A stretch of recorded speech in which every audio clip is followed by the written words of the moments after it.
نحمدہ ونصلی علی رسولہ الکریم اما بعد فاعوذ باللہ من الشیطان الرجیم بسم اللہ الرحمن الرحیم۔ ناظرین، آج کی اس نشست میں آپ کو خوش آمدید کہتا ہوں، اور آج کی اس نشست میں ہم بات کریں گے سورہ بقرہ آیت نمبر 37۔ ناظرین، آج کی یہ جو آیت ہے یہ بہت ہی خوبصورت آیت ہے۔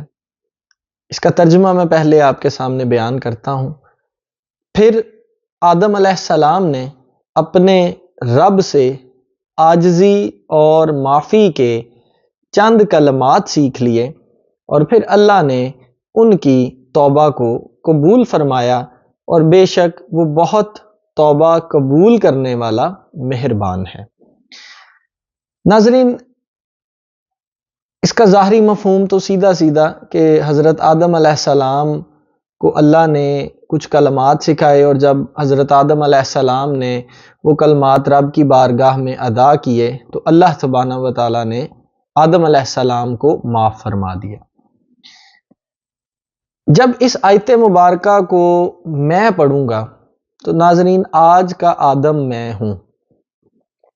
رب مجھے یہ بتلانے کی کوشش کر رہا ہے، میرا رب مجھے یہ سکھانے کی کوشش کر رہا ہے کہ اے میرے بندے، جب تیرے سے کوئی غلطی ہو جائے تو تو بھی میری بارگاہ میں کچھ کلمات ادا کرنا، تو میں تیری اس غلطی کو، تیری اس کوتاہی کو معاف کر دوں گا۔ کیوں؟ کیونکہ میں بہت ہی مہربان ہوں اور توبہ کو قبول کرنے والا ہوں۔ اب سوال یہ پیدا ہوتا ہے کہ آخر وہ کون سے کلمات ہیں جن کو ہم اپنے منہ سے ادا کریں تو ہمارا رب فوراً ہمیں معاف کر دے گا، اس کی رحمت جوش میں آئے گی اور وہ ہمیں اسی وقت ہمارے گناہوں کو معاف فرما دے گا۔ ناظرین، ان کلمات کو آج میں 3 مختلف طریقوں سے آپ کے سامنے رکھوں گا۔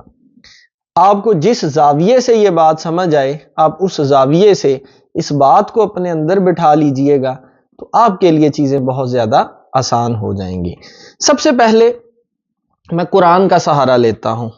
اللہ سبحانہ و تعالی ارشاد فرماتا ہے قرآن کے اندر، سورۃ الاعراف آیت نمبر 23، قال ربنا ظلمنا انفسنا وان لم تغفر لنا وترحمنا لنکونن من الخاسرین۔ یہ وہ الفاظ ہیں جو حضرت آدم علیہ السلام اور اما حوا نے ادا کیے تو اللہ سبحانہ و تعالی نے ان کو معاف فرما دیا۔ یہ میں قرآن کی روشنی میں پہلے وہ الفاظ لے کے آ رہا ہوں۔ اس کا ترجمہ کچھ یوں ہے، دونوں نے عرض کیا، اے ہمارے رب، ہم نے اپنی جانوں پر زیادتی کی، اگر تو نے ہم کو نہ بخشا اور ہم پر رحم نہ فرمایا تو ہم یقیناً نقصان اٹھانے والوں میں سے ہو جائیں گے۔ یہ تو وہ دعا کہہ لیں یا یہ وہ کلمات کہہ لیں جو حضرت آدم علیہ السلام اور حضرت اما حوا نے رب کی بارگاہ میں ادا کیے، اور یہ الفاظ میں نے قرآن کی روشنی میں لیے، سورۃ الاعراف آیت نمبر 23۔ پھر سنیے گا، دونوں نے عرض کیا، اے ہمارے رب، ہم نے اپنی جانوں پر زیادتی کی، اور اگر تو نے ہم کو نہ بخشا اور ہم پر رحم نہ فرمایا تو ہم یقیناً نقصان اٹھانے والوں میں سے ہو جائیں گے۔ یہ تو ہو گیا قرآن کی روشنی میں۔ اب آئیے ناظرین، اس کو ایک اور حدیث مبارکہ کی روح سے ان کلمات کو میں آپ کو سمجھانے کی کوشش کرتا ہوں۔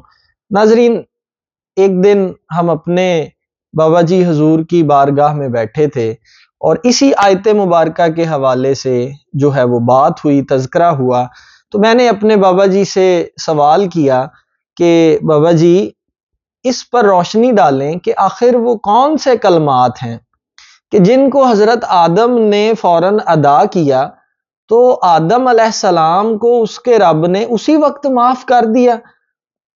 تو بابا جی مسکرائے اور بڑا ہی خوبصورت جو ہے وہ انہوں نے جواب دیا۔ انہوں نے فرمایا، بیٹا، حضرت آدم علیہ السلام نے اللہ کے محبوب کا واسطہ اللہ کی بارگاہ میں دیا تھا، تو رب نے آدم علیہ السلام کو فوراً معاف کر دیا۔ تو اس بات کو جب میں نے کھولا، اس کو مزید میں نے اس کو سمجھنے کی کوشش کی، تو پھر مجھے کچھ احادیث بھی ملیں اس کی روح سے، وہ بھی میں آپ کے سامنے رکھتا ہوں۔ سب سے پہلے ابن ماجہ حدیث نمبر 3800، حضرت جابر بن عبداللہ رضی اللہ تعالیٰ عنہما سے روایت ہے کہ آقا کریم نے فرمایا سب سے افضل ذکر لا الہ الا اللہ ہے، اور سب سے افضل دعا الحمدللہ ہے۔ تو ناظرین، سب سے افضل ذکر پر میں بات کروں گا، اس حدیث مبارکہ کا یہ میں پورشن لینے لگا ہوں۔ تو آقا کریم فرما رہے ہیں کہ سب سے افضل ذکر لا الہ الا اللہ ہے۔ اب ناظرین غور کیجئے گا، اس حدیث مبارکہ کی روح سے اگر میں اس کو سمجھنے کی کوشش کروں، در حقیقت لا الہ الا اللہ ایک حصہ ہے، محمد الرسول اللہ اس کا دوسرا حصہ ہے۔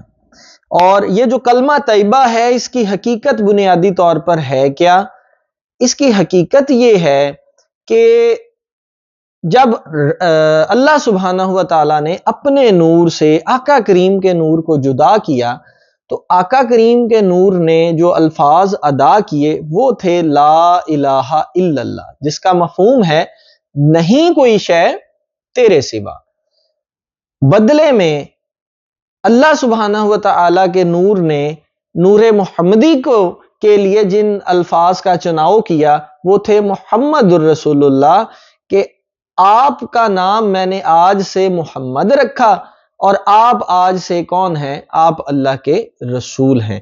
ناظرین اب یہاں پر غور کیجئے گا کہ لا الہ الا اللہ اور محمد الرسول اللہ یہ دو چیزیں ہیں، آدھے الفاظ نور محمدی کے ہیں اور آدھے الفاظ جو ہیں وہ اللہ سبحانہ و تعالیٰ کی طرف سے ہیں۔ اب یہاں سے ایک اور بات بڑی واضح ہوتی ہے کہ اللہ سبحانہ و تعالیٰ نے یہ کائنات پوری کی پوری بنائی ہی فقط اپنے محبوب کے لیے ہے، اور رب کو اپنے محبوب سے بڑھ کر کوئی بھی چیز نہیں ہے۔ اور جب حضرت آدم علیہ السلام نے اللہ سبحانہ و تعالیٰ کی بارگاہ میں اپنے محبوب کا وسیلہ دیا، اپنے اس کے محبوب کا نام لے کر اللہ کی بارگاہ میں التجا کی، دعا کی، تو اللہ سبحانہ و تعالیٰ نے حضرت آدم علیہ السلام کی توبہ کو فوراً سے کیا کر لیا؟ قبول کر لیا۔ اب ناظرین اس میں میرے لیے کیا میسج ہے؟ میرے لیے کیا پیغام ہے؟ میرے لیے یہ پیغام ہے، اگر مجھ سے کوئی غلطی سرزد ہو جائے، اگر مجھ سے کوئی گناہ سرزد ہو جائے، تو میں نے کیا کرنا ہے؟ میں نے اللہ کی بارگاہ میں آقا کریم کا وسیلہ دے کر دعا کرنی ہے، اللہ سبحانہ و تعالی مجھے معاف فرما دے گا۔ ناظرین میرے رب کا ہم پر کرم دیکھیے، میرا رب جو ہے وہ خود ہی ہمیں سارے طریقے بتا رہا ہے، خود ہی ہمیں کہہ رہا ہے سب سے افضل ذکر لا الہ الا اللہ ہے، اور ہمیں پتا ہے لا الہ الا اللہ محمد الرسول اللہ کے بغیر مکمل نہیں ہو رہا۔ تو یہاں سے یہ بات واضح ہوتی ہے کہ در حقیقت یہی وہ کلمات ہیں جن کا واسطہ حضرت آدم نے دیا ہوگا، اور اللہ سبحانہ و تعالی نے حضرت آدم کے گناہوں کو، ان کی جو ہے وہ جو غلطی ان سے ہوئی تھی، اللہ سبحانہ و تعالی نے ان کو معاف فرمایا اور ان کی توبہ کو اپنی بارگاہ میں قبول کر لیا۔ ناظرین یہاں پر ایک اور حدیث مبارکہ کا میں اضافہ کرتا چلتا ہوں، اور یہ حدیث مبارکہ مروی ہے سیدنا عمر بن خطاب رضی اللہ تعالیٰ عنہ سے۔ سیدنا عمر بن خطاب رضی اللہ تعالیٰ عنہ فرماتے ہیں کہ رسول اللہ صلی اللہ علیہ وآلہ وسلم نے فرمایا، جب آدم علیہ السلام نے جو گناہ کیا تھا اس پر توبہ کی اور اپنا سر عرش کی طرف اٹھا کر کہا، اے اللہ میں تجھ سے محمد صلی اللہ علیہ وآلہ وسلم کے حق کے واسطے سے سوال کرتا ہوں، تو مجھے معاف کر دے۔